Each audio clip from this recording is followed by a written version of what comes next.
বিসমিল্লাহির রহমানির রহিম। শিক্ষার্থীরা তোমরা কেমন আছো? নিশ্চয়ই ভালো আছো।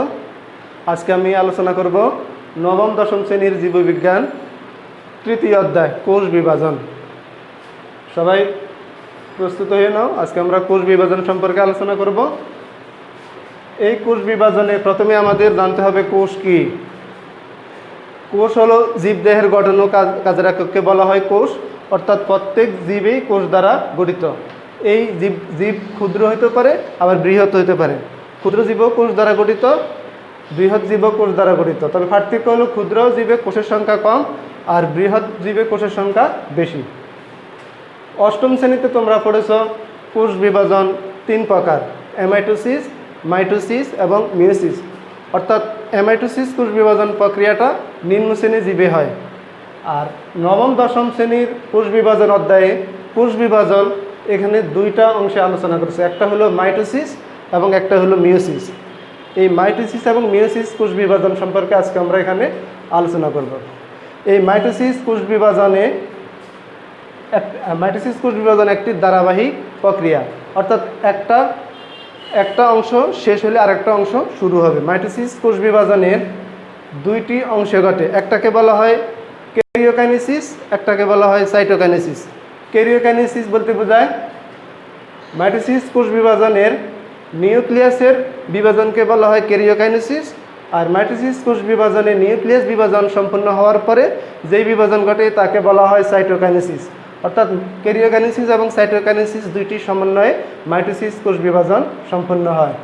এই মাইটোসিস কোষ বিভাজনের পূর্বে নিউক্লিয়াসের কিছু প্রস্তুতিমূলক কাজ থাকে, তাকে বলা হয় ইন্টারফেস। আমি আবার বলতেছি, মাইটোসিস কোষ বিভাজনের পূর্বে নিউক্লিয়াসের কিছু প্রস্তুতিমূলক কাজ আছে, তাকে বলা হয় ইন্টারফেস। এই ইন্টারফেসের পরেই মাইটোসিস কোষ বিভাজনের নিউক্লিয়াসের বিভাজনটা শুরু হয়। এই নিউক্লিয়াস বিভাজনটি 5টি ধাপে সম্পূর্ণ হয়। একটাকে বলা হয় প্রোফেজ, একটাকে বলা হয় প্রোমেটাফেজ, একটাকে বলা হয় মেটাফেজ, একটাকে বলা হয় অ্যানাফেজ এবং একটাকে বলা হয় টেলোফেজ। আমরা এগুলো সম্পর্কে আজকে আমরা আলোচনা করব। তাহলে প্রথমে হলো প্রোফেজ।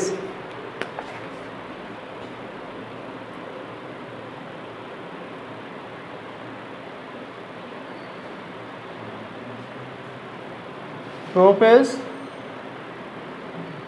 প্রোমেটাফেজ,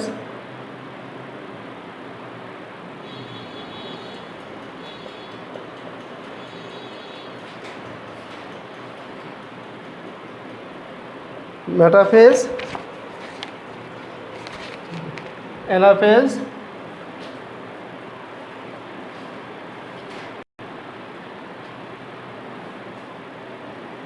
এবং সর্বশ্রেষ্ঠ হলো টেলোফেজ।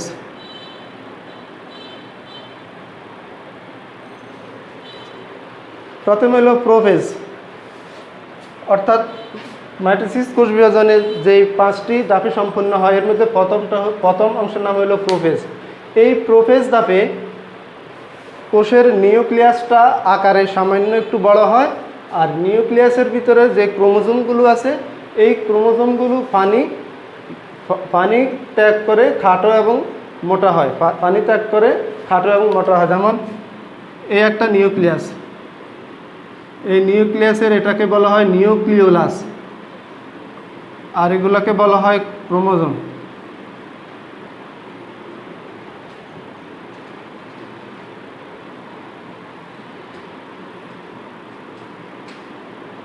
এটাকে বলা হয় নিউক্লিওলাস, এটাকে বলা ক্রোমোজোম।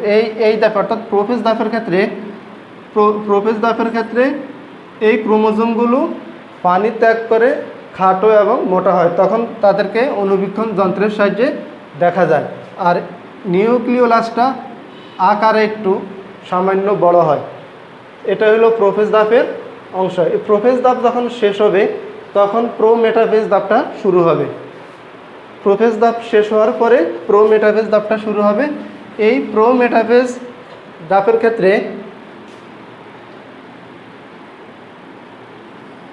এটাকে বলা হয় নিউক্লিয়ার মেমব্রেন, আর এটাকে বলা হয় নিউক্লিওলাস। অর্থাৎ নিউক্লিয়ার মেমব্রেনটা প্রায় অদৃশ্য হয়ে যাবে নিউক্লিওলাসটা প্রায় অদৃশ্য হয়ে যাবে। আর যে ক্রোমোজোমগুলো থাকবে এই ক্রোমোজোমগুলো খাটো হবে এবং মোটা হবে। তখন এগুলো একটি তন্তুর সাথে লেগে থাকে বা সুতার মতো অংশের সাথে লেগে থাকে।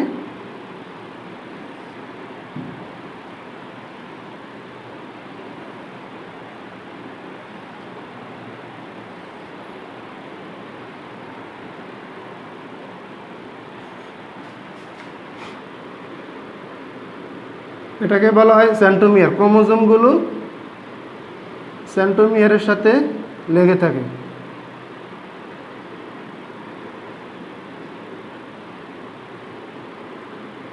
অর্থাৎ ক্রোমোজোমগুলো কিছু অংশ উপরে থাকবে, কিছু অংশ নিচে থাকবে, এক একটা এক এক অংশ থাকবে। আর দুইটি মেরু সৃষ্টি হবে, এটাকে বলা হবে উত্তর মেরু, আর এটাকে বলা হবে বিষুবীয় অঞ্চল। অর্থাৎ মাঝখানে যে অংশটা আছে এটাকে বলা হয় বিষুবীয় অঞ্চল, আর দুইটি মেরু সৃষ্টি হবে, এটাকে বলা হয় উত্তর মেরু, এটাকে বলা হবে দক্ষিণ মেরু, আর এটাকে বলা হয় বিষুবীয় অঞ্চল।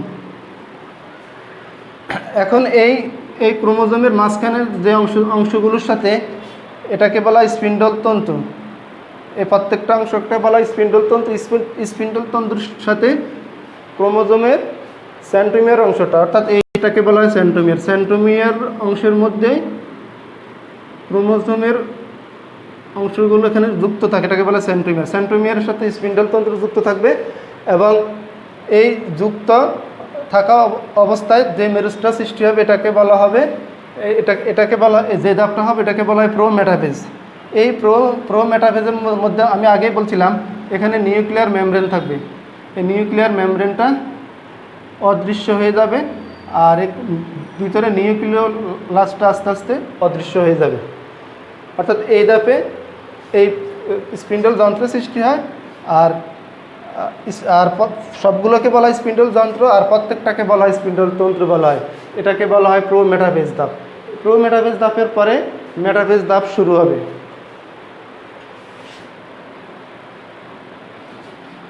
এই মেটাফেজ ধাপের মধ্যে ক্রোমোজোমগুলো পানি ত্যাগ করে সর্বশেষ অবস্থা অর্থাৎ খাটো এবং মোটা হবে, আরও খাটো হবে এবং আরও মোটা হবে, সবচেয়ে খাটো এবং সবচেয়ে মোটা হবে।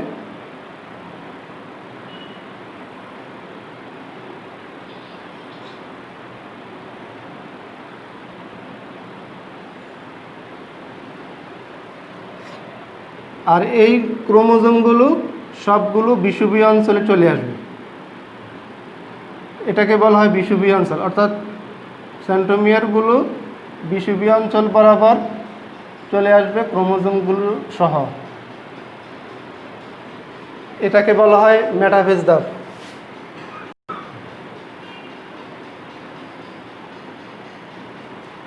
অর্থাৎ এই ধাপে ক্রোমোজোমগুলো সবচেয়ে খাটো এবং মোটা হবে এবং ক্রোমোজোমগুলো বিষুবীয় অঞ্চলে চলে আসবে। অর্থাৎ মেরু অঞ্চলের আগের ধাপ অর্থাৎ প্রোমেটাফেজের সময় কিছু অংশ মেরু অঞ্চলে ছিল, কিছু অংশ বিষুবীয় অঞ্চলে ছিল। আর এখানে অর্থাৎ মেটাফেজ ধাপে এসে সবগুলো বিষুবীয় অঞ্চলে চলে আসবে, তখনই আমাদের মেটাফেজ ধাপটা সম্পূর্ণ হবে। মেটাফেজ ধাপ সম্পূর্ণ হওয়ার পরে এরপরে হলো আমাদের অ্যানাফেজ ধাপ।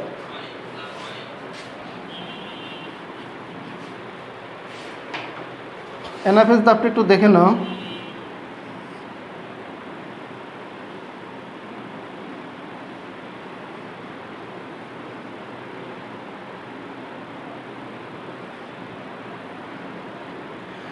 আমি তোমাদেরকে একটু দেখে দিতেছি। এখানে এটা হলো সেন্ট্রোমিয়ার আর এটা হলো ক্রোমোজোম।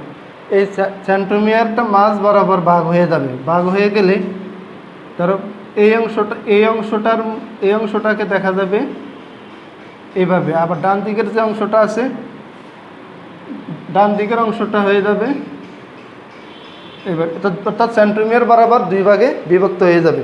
বিভক্ত হয়ে গেলে এগুলোকে বলা হয় বাহু, এগুলোকে বলা হয় বাহু, আর এটাকে বলা হয় সেন্ট্রোমিয়ার।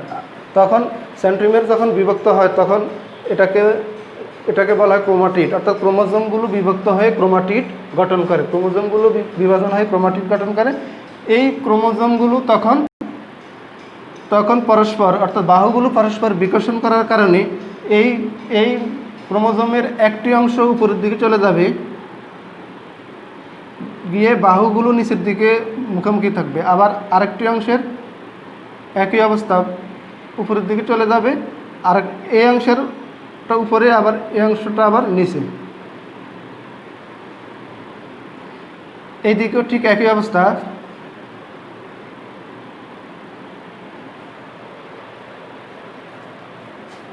এটাকে বলা হয় বাহু। বাহুগুলো পরস্পর মুখোমুখি অবস্থান করে, আর সেন্ট্রোমিয়ার বিপরীত দিকে চলে যায়। প্রত্যেকটা ক্রোমোজোম একই ধরনের কাজ করে, অর্থাৎ বাহুগুলো পরস্পর মুখোমুখি অবস্থান করে। এই বাহুগুলো পরস্পর মুখোমুখি অবস্থান করার কারণে বাহুগুলো মুখোমুখি অবস্থান করার কারণে এগুলোকে ইংরেজি বর্ণমালা বিভিন্ন আকৃতির দেখা।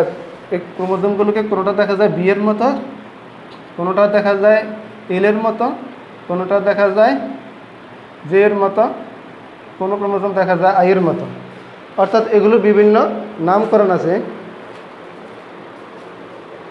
বি যেটা, এটাকে বলা হয় মেটাসেন্ট্রিক।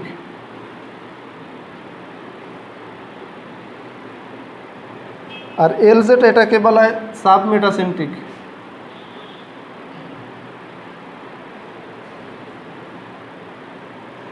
যে যেটা, এটাকে বলা হয় অ্যাক্রোসেন্ট্রিক।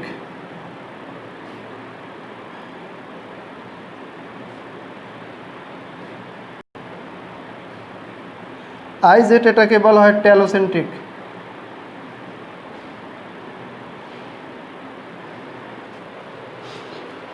যেমন এই ক্রোমোজোমগুলো এখানে যখন চলে আসে, বি যেটা, যেমন এই দুইটাকে দেখা যায় বিয়ের মতো, এই জন্য এটাকে বলা হবে মেটাসেন্ট্রিক। কোনো অংশ দেখা যাবে কি এলের মতো, অর্থাৎ আমি এখানে দুইটা প্রায় সমানে আঁকছি, কোনো কোনো জায়গায় দেখা যাবে এগুলো একটা থাকবে ছোট, আরেকটা থাকবে দেখা যায় এরকম বড়, তখন এটাকে ইংরেজি বর্ণমালা এলের মতো দেখা গেলে তখন তাকে বলা হবে সাবমেটাসেন্ট্রিক। আবার কোনো ক্রোমোজোম যখন জের মতো দেখা যাবে, অর্থাৎ এই অংশ থাকবে এভাবে আর এই অংশ থাকবে এবার, তখন তাকে জের মতো দেখা গেলে তখন তাকে বলা হবে অ্যাক্রোসেন্ট্রিক। এরপরে আই মতো, অর্থাৎ একটা প্রায় অদৃশ্য দেখা যাবে না, আরেকটা সোজা দেখা যাবে, তখন এটাকে বলা হবে টেলোসেন্ট্রিক। অর্থাৎ এই অ্যানাফেজ ধাপে ক্রোমোজোমগুলো বিভিন্ন আকৃতির দেখা যায়, কোনোটা বিয়ের মতো, কোনোটা এলের মতো, কোনোটা জের মতো, কোনোটা আইয়ের মতো। অর্থাৎ একটাকে বলা হবে মেটাসেন্ট্রিক, একটাকে বলা হবে সাবমেটাসেন্ট্রিক, একটাকে বলা হবে অ্যাক্রোসেন্ট্রিক এবং একটাকে বলা হবে টেলোসেন্ট্রিক। অর্থাৎ এই অ্যানাফেজ ধাপটা সম্পূর্ণ হওয়ার পরেই টেলোফেজ ধাপ, অর্থাৎ 5টি ধাপে সম্পূর্ণ হয়। এই সর্বশেষ ধাপটা হলো টেলোফেজ ধাপ। আমরা বোঝার সুবিধার জন্য 5টি ধাপে ভাগ করছি, অর্থাৎ টেলোফেজ ধাপ। টেলোফেজ ধাপে হলো প্রোফেজ ধাপের বিপরীত। প্রোফেজ ধাপে যে ঘটনাগুলো ঘটে, বিপরীত ঘটনাগুলো ঘটে টেলোফেজ ধাপে। প্রোফেজ ধাপে নিউক্লিওলাস আকারে ছোট হয়, আকারে বড় হয়, আর টেলোফেজ ধাপে নিউক্লিওলাসটা আকারে বড় হয়ে যাবে।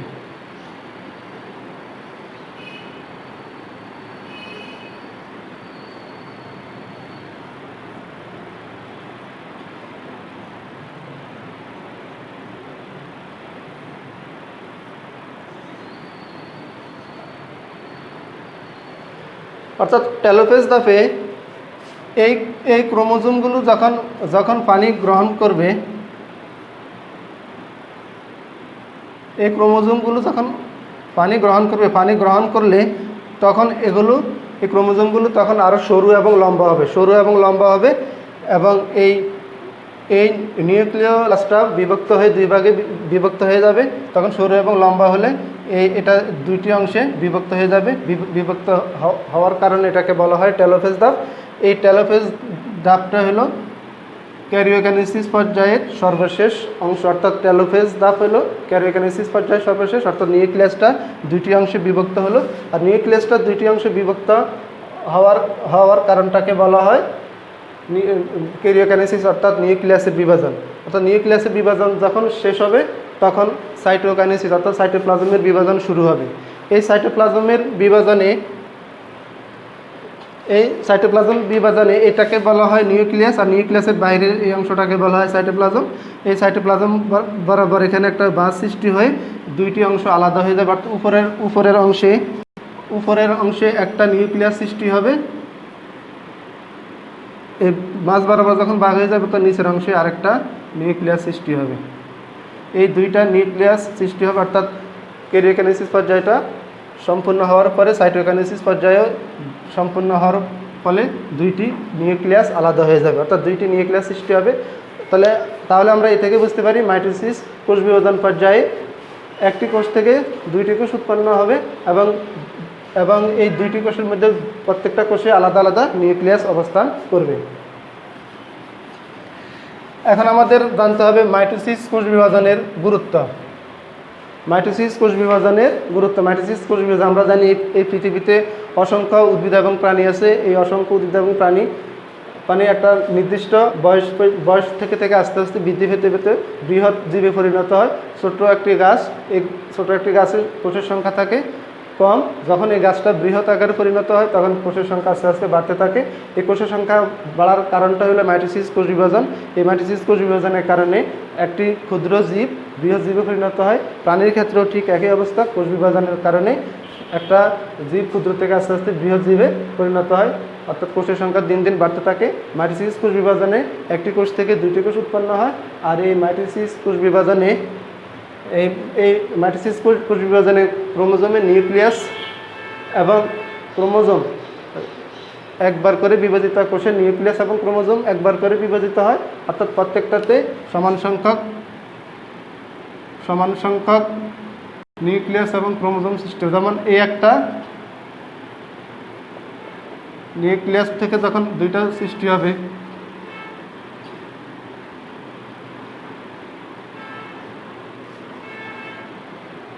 অর্থাৎ একটা থেকে দুইটি সৃষ্টি হবে। এখানে যত সংখ্যক ক্রোমোজোম থাকবে নতুন কোষে তত সংখ্যক ক্রোমোজোম থাকবে, এটাকে বলা হবে মাতৃকোষ, আর এটাকে বলা হবে অপত্য কোষ।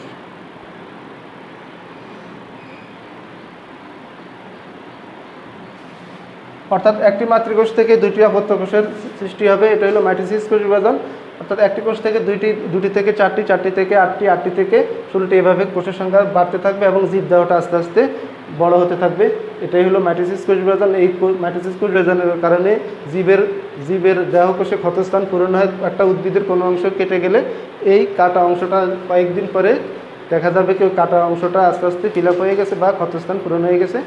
এই ক্ষতস্থান পূরণ হওয়ার কারণটা হলো মাইটোসিস কোষ বিভাজন। অর্থাৎ মাইটোসিস কোষ বিভাজনে জীবের ক্ষতস্থান এবং জীবের ক্ষতস্থানটা পূরণ হয়ে জীব স্বাভাবিক বৃদ্ধিতে সহায়তা করে। এরপর হলো মিওসিস কোষ বিভাজন।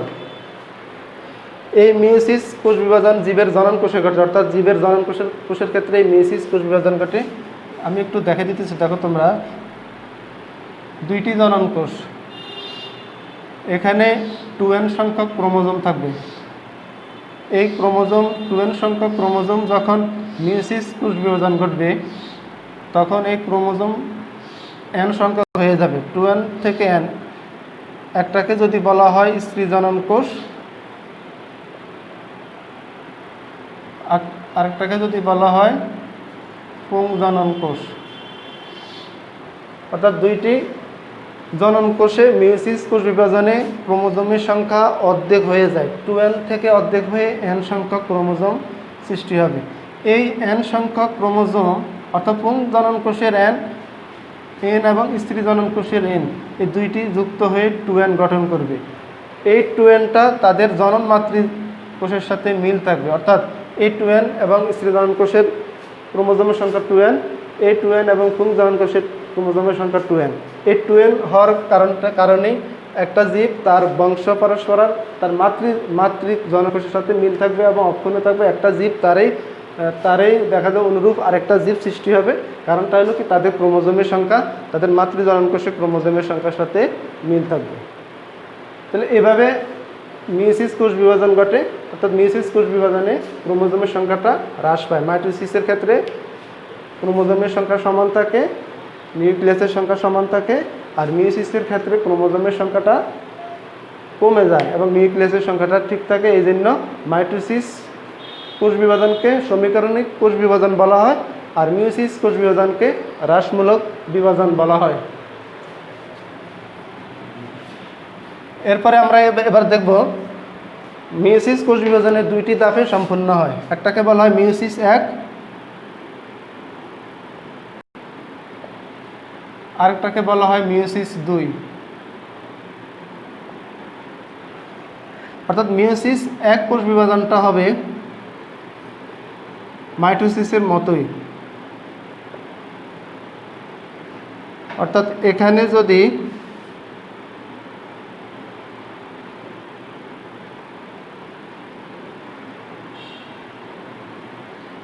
যদি দুইটি ক্রোমোজোম থাকে, এখানে প্রত্যেকটাতেই দুইটি ক্রোমোজোম থাকবে।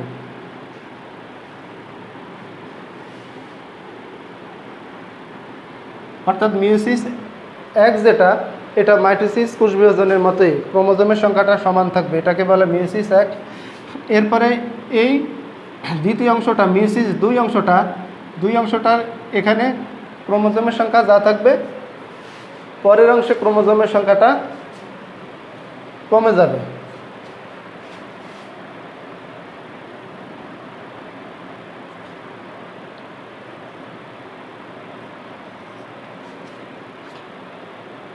এখানে যদি 2টা থাকে এখানে হবে 1টা, আর এখানে যদি 4টা থাকে এখানে হবে 2টা।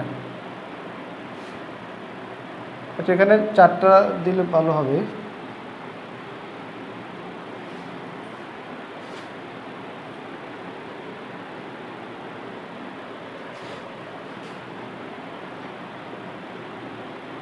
এখানেও 4টা হবে।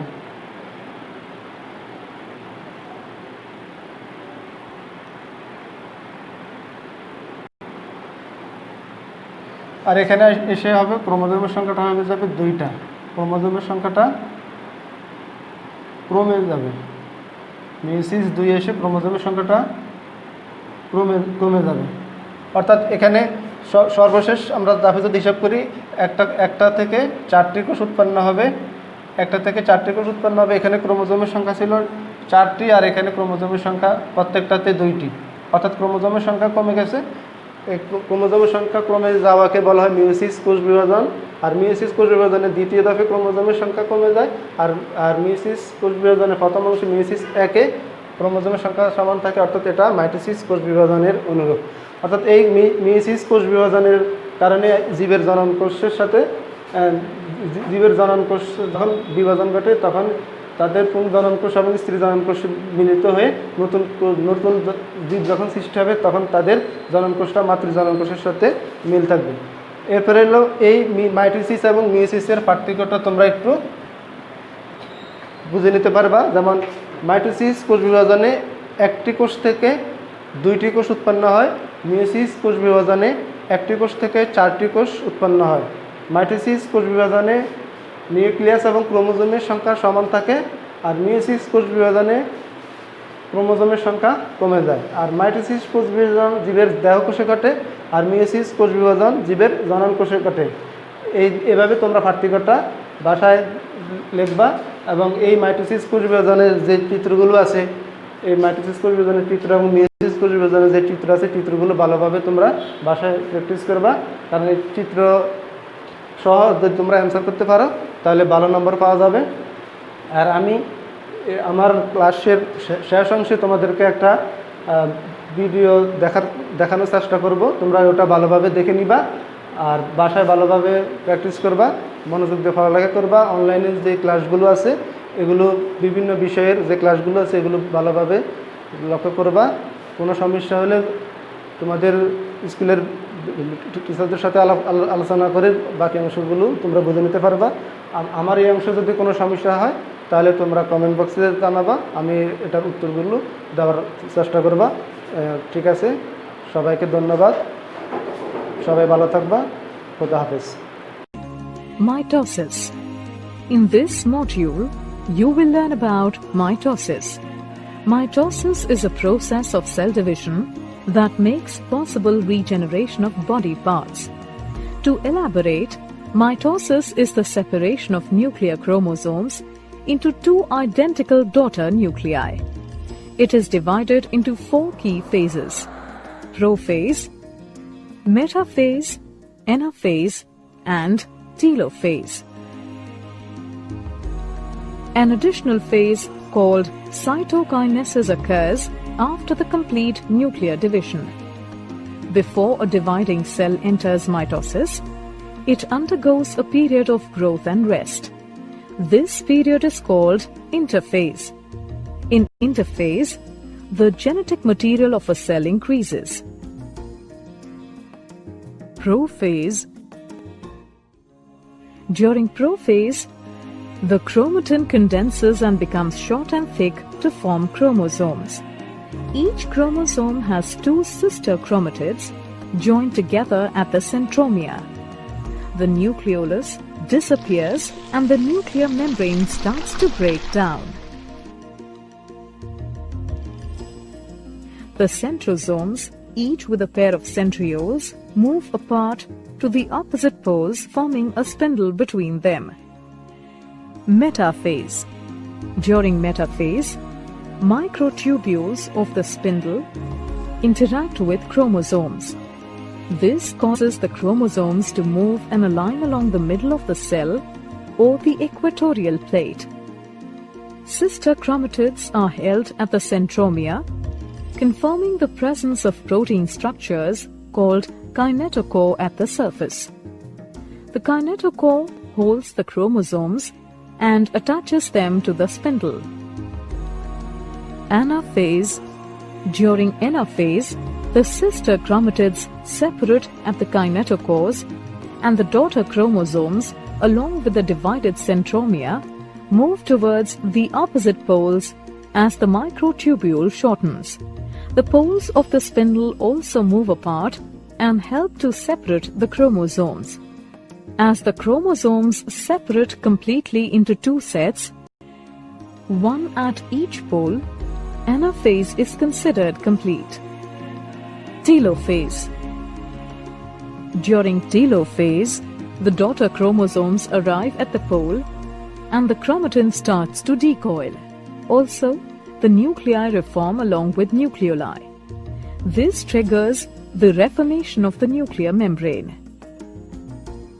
Cytokinesis. Cytokinesis is the partition of the cytoplasm. In animals, a cleavage furrow appears in the plasma membrane, which deepens and divides the cytoplasm into two daughter cells, each containing a nucleus. In plants, new cell wall formation is triggered at the center of the cell by the formation of a cell plate. The cell plate grows outwards till it meets the existing wall, resulting in two daughter cells. In this module, you have learned mitosis is the process of separation of nuclear chromosomes into two identical daughter nuclei. Mitosis involves four key phases: prophase, metaphase, anaphase, and telophase. In prophase, the chromatin condenses and becomes short and thick to form the chromosomes. In metaphase, microtubules of the spindle interact with the chromosomes. In anaphase, the sister chromatids separate out at the centromere and move towards the opposite poles as the microtubule becomes shorter. In telophase, daughter chromosomes arrive at the pole and chromatin starts to decoil, followed by the reformation of nucleoli and nuclei.